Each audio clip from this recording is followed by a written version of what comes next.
Today's top 40 hit was sung here in Fort Myers, USA, USA. Heard that That's quite a lot right. today. You Yeah. couldn't have asked for a better opening day for the Americans. And after all the talk, all the pop, and all the circumstance, it came down to two Americans against two Paraguayans in the opening round of Davis Cup tennis play. And a pair of youngsters did the USA proud. 16-year-old Michael Chang drew the assignment of the first match, playing Paraguayan legend Victor Pecci. And after the first game or so, there was no nervousness on Chang's part. Here he puts the forehand away.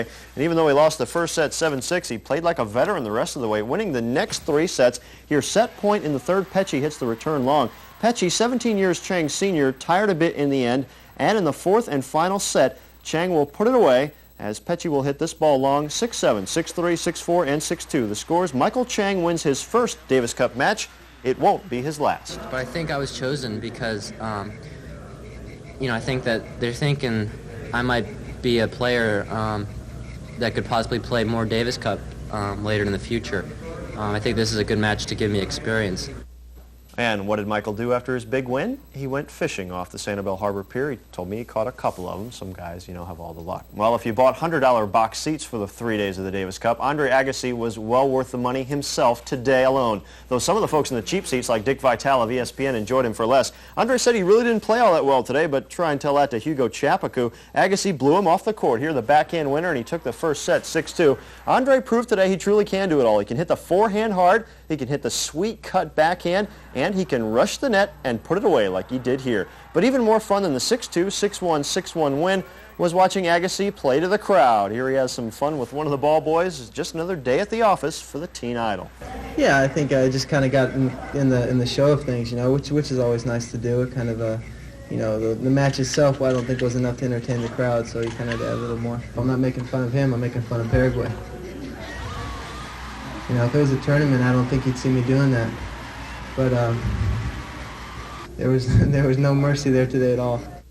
And the U.S. can close it out tomorrow. They're in very good shape in this best-of-5 showdown because Ken Flack and Robert Seguso play Francisco Gonzalez and Victor Pecci in doubles, and the American tandem has never lost in Davis Cup play. This is our year, I think.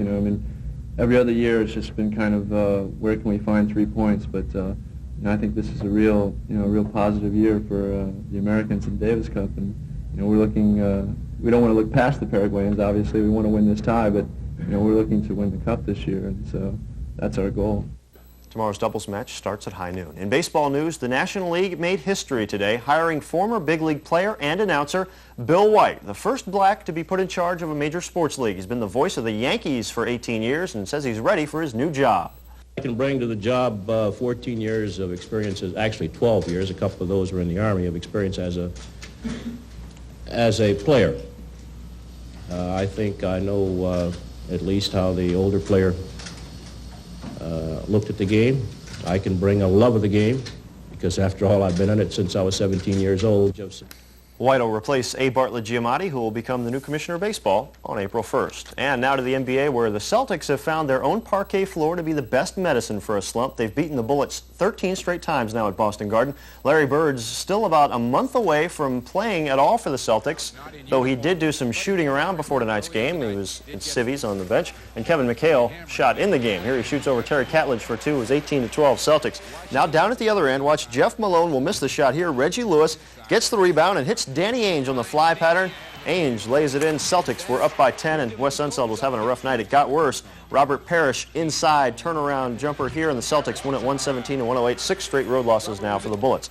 To Philadelphia now, the Sixers hosted the Pistons. First quarter, Pistons on the break. Watch Bill Laimbeer. Nice feed to Adrian Dantley for 2. Pistons by 7 in the early going. Charles Barkley's just back from an injury here. He backs in, puts it up and draws the foul, but Philly trailed 28-22. Now at the other end, watch John Sally, Detroit, looking for someone, looking.